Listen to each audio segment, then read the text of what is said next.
আমি আর কথা দীর্ঘায়িত করব না।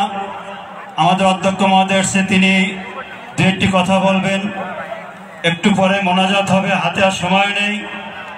তাই এই পবিত্র রমজান মাসে সামনে উপবিষ্ট সকল শিক্ষার্থী সহ সকল সুধীবৃন্দের কাছে নিবেদন থাকবে, আমরা সবাই সবার জন্য দোয়া করি।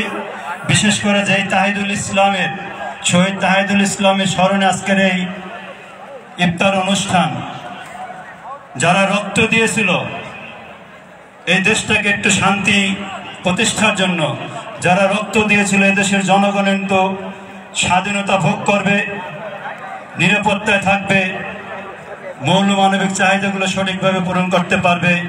সেই রক্তের প্রতি যদি আমরা শ্রদ্ধা না দেখাই তাহলে আমরা ভুল করব।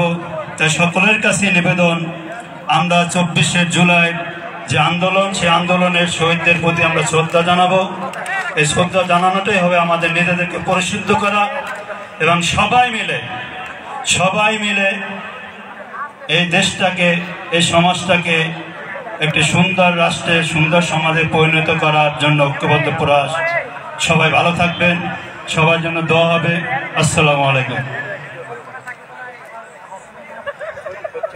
এখন আমাদের সামনে খুব সংক্ষেপে দিক নির্দেশনামূলক কথা বলবেন আমাদের কলেজের মাননীয় অধ্যক্ষ মহোদয়।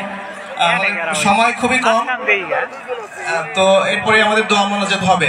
সবাই আমরা ধৈর্য সহকারে বসি, আমরা সবাই দোয়া পড়তে থাকি।